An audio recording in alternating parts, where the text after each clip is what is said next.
I think I'm live. I believe so. Yeah, okay. All right. This looks like we did it. We are live, man. So, I don't really see where it shows. Oh, wrong button there. Where's this? Oh.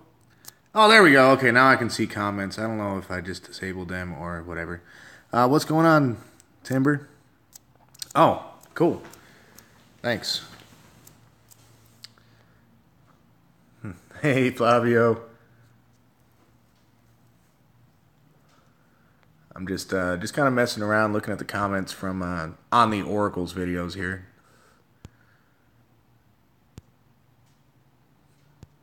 I do tend to read a little fast.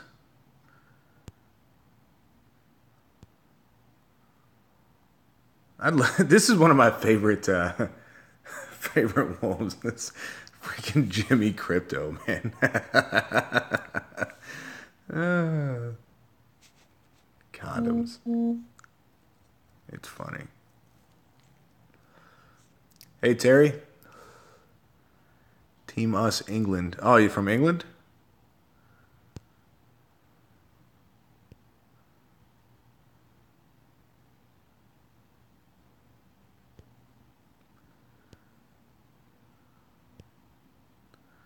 Oh, shit. San Francisco.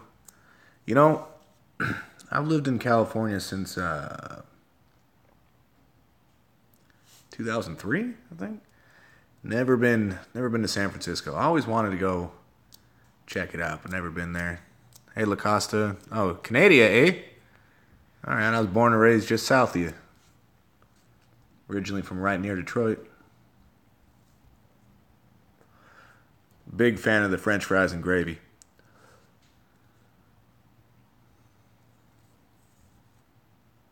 Yeah, Timber. I noticed that too.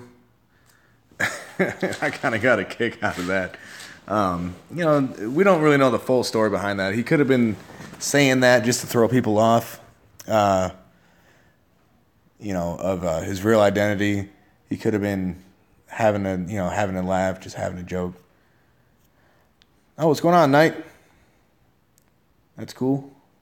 I like when people watch my videos.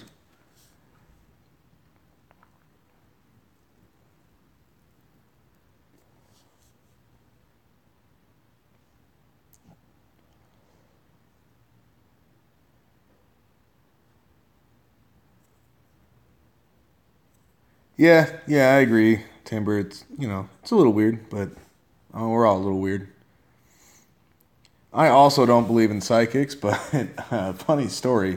Me and my wife we were in Vegas and just happened to run into a psychic, and we were curious, so we stopped in, uh, you know, stopped in to see him, and this lady was telling us that she saw a move in our near future and two kids in the near future. And about 2 months later, my wife got pregnant, and she's currently pregnant with our second. So, I mean, maybe there is something to psychics. I don't know, dude.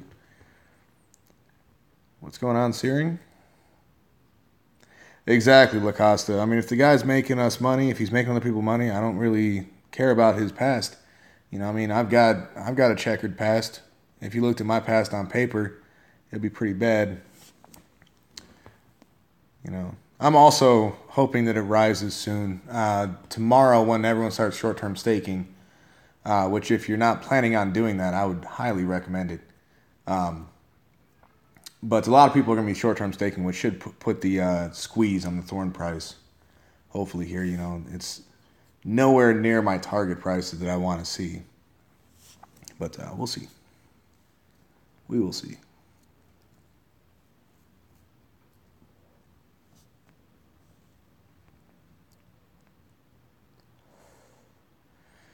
Yeah, I believe it, man. Some of the things you say, like I read between the lines, night, and I'm like, okay, so this guy's a lot like me.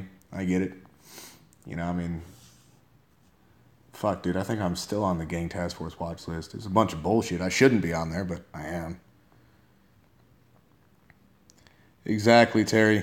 You know, I really didn't give a shit about any of the, who is the Oracle crap that's been going around the past couple of weeks. I could care less, but it's no big deal. So Timber, I actually have a bunch of different target prices. I'm going to be doing the tiered long-term staking. When it hits $50, I want to start my first real long-term stake. I'm going to stake about 100 Thorn, and then every $25 after that, up to $100. So at 75 and at 100, I'll do another 100 Thorn. And then at 150, I'm going to long-term stake the rest of my Thorn that I have right now, and I'm going to sell the Thorn that I'm getting from my short-term staking in the meantime as a nice little bonus to myself. Yeah, Lacosta, I saw the potential in day trading Thorn. Here's the problem. I don't have time to sit and look and watch. I've seen the spikes after they happened. It was like, damn. I think I saw it drop down to like 20 cents, and I was like, whew, man, if I'd had the Bitcoin, I would have been all over that. And in fact, I did try and put in a buy order for around 20 cents. But the Bitcoin I have left in my wallet, I could only have bought like 4 at that price, and Thorn said that wasn't enough volume, and so they rejected it. It is what it is, man. Well, Searing, I'm hoping I'm pronouncing your name right. As far as the when it's going to hit $50, that is pure speculation. I do think, it could hit 50 in a month. There are people that believe it's going to be trading at over $200 by the end of March. I would love to see that. I honestly would. But I think it's going to take a couple months just because of the just the general lending niche right now is very cautious. BitConnect just collapsed not too long ago. People still remember all that, and just a lot of projects have failed since BitConnect. So people are going to be very timid, I think, getting into this. But once people get over that, once the price does start to rise, I think we're going to see some exponential growth. It's gonna take a little while to start rising, then it's going to rise very rapidly. Because people are going to be telling their family and friends about it, like, hey, go check out Thorn. Go do this, go do that, look at it started at, it was at $1 a week ago, now it's trading at $10. People are going to get excited about it. Well, Knight, I would love to see it hit $50 next week. A week from today, I would be stoked on $50. I don't think it's going to rise that dramatically, but I would not be surprised to see somewhere between $10 and $15 the next week after this squeeze. Just because people are still going to be timid, What's going on, Dragon Fryer? Welcome. What's going, glad to see you here. No, I haven't really seen a whole lot of FUD about Thorn. There are a couple of videos. There always are. There's those people that are going to scream scam no matter what. Shit. Scream scam about gold. The actual physical gold. But there really isn't a whole lot of FUD because Thorn's a very solid platform.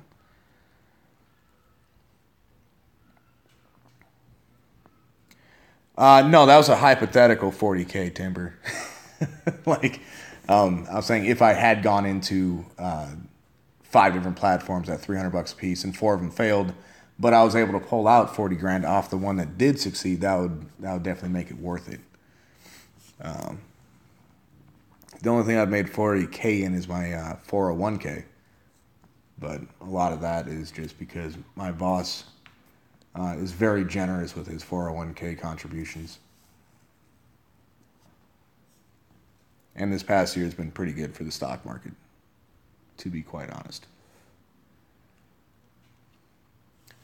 Yeah, Dragon, that's what it's about, multiplying your Bitcoin, and Bitcoin is doing some interesting shit. I'm very excited about the future of Bitcoin. I love that. Oh, man, night shift is the fucking worst. Oh, damn, dude. So I was on night shift for like 3 weeks and then back to day shift. And I just got back to day shift Monday. Or no, was it this Monday? No. Wait. Yeah, it was this Monday, man. It's just screwed up my sleep schedule, dude. But yeah, Bitcoin is really, really good, dude. I think it's in a really, really good space. We passed the resistant mark, and we're trudging on. And I'm starting to think that 'cause I wasn't expecting us to pass this resistance mark of the hard-coded resistance of 10.8 that we had seen. We'd approached 10.8 in the past, but I wasn't really expecting us to break through that until like mid-March, maybe early April, and we're at 11.4 right now.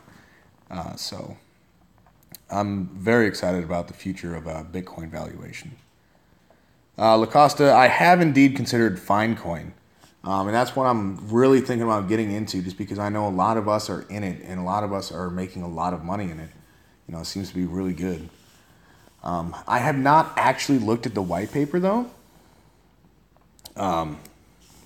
Just because it wasn't in my budget and I wasn't really planning on getting into it because, I missed the ICO.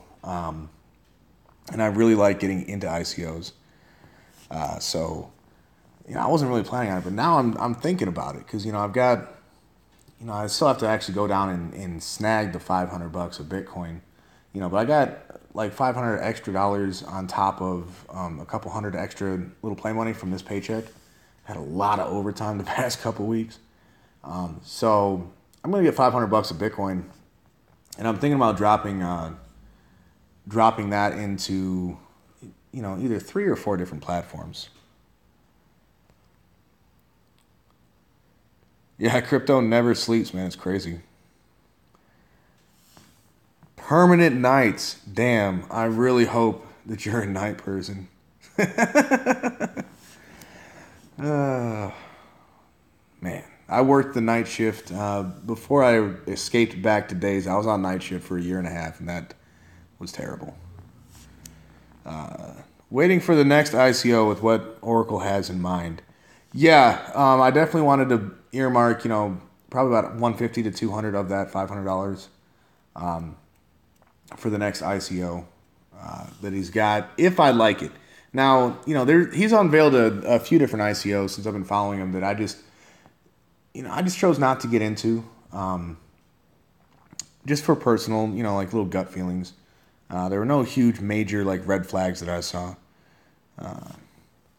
What's going on, Dave? How's the weather down there? I'm very curious. I've always wanted to learn more about Australia because really all I know about Australia is your beer and that almost every form of wildlife there tries to kill you. It's just like, will super fuck up your day. And that seems like a very interesting place to live. I kind of like that stuff. What's going on, Just Cause? Good to see you. Oh, Crypto Keeper's in the house. How's it going? I was just planning on making this a short little test, but it looks like we've got quite a few people in here. I might just keep this rolling for a little while. I'll still do one on Sunday. Or tomorrow. But, if we got a lot of people here, let's just kind of roll with it, Well, Searing, you could be waiting for a while before one of them goes to the moon. It depends on what your definition of the moon is. Just because, like I said, the whole space is, it's timid right now. Everyone's afraid of losing money right now. And when I say everyone, I'm not talking about wolves. I'm talking about the rest of the people. And you got to keep that kind of stuff in mind, that we know that these are good things to get into. But all the rest of the people that don't know, there's a lot of fear. There's a lot of fear. There always is when you're talking about, any kind of like investment or stocks or anything like that. And crypto is no different. And freaking CNBC and all the mass media, mainstream media, they don't help that shit.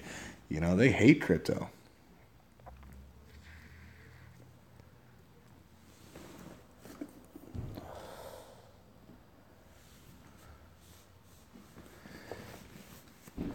Exactly, Dragon. We don't have to exclusively follow the Oracle into everything that he does, and we can go into stuff that he doesn't. That's fine. That's the beautiful thing about it is it's our money. We can do it the way we want.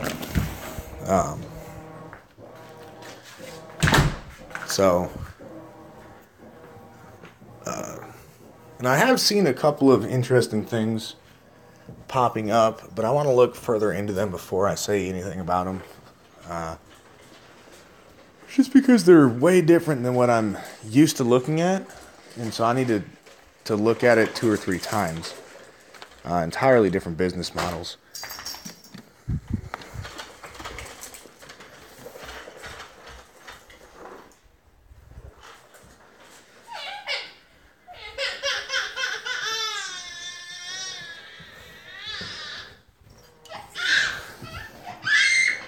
Oh, hang on, guys. All right, so may have to end this stream early anyway, because my kid just went absolutely apeshit when he saw me for a minute. But yeah, you're absolutely right, Keeper. You need patience and endurance.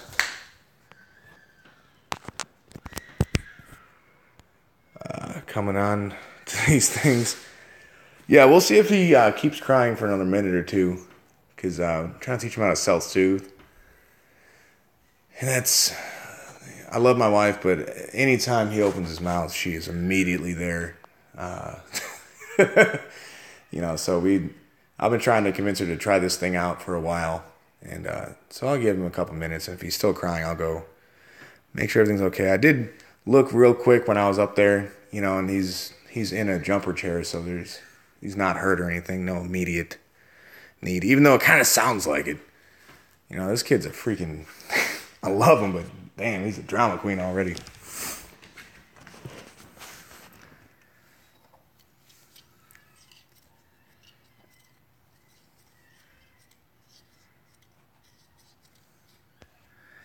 Yeah, okay, so I'm going to go see, I'm going to go take care of the kid here. I'm really surprised so many people tuned in. This is great. I will do the actual stream tomorrow at 6 p.m. Pacific. You can look that up. You can Google Foo, whatever is applicable to you. And I'll see you guys tomorrow. This was really cool. I really liked it. And see you soon. Now, how the hell do I stop this?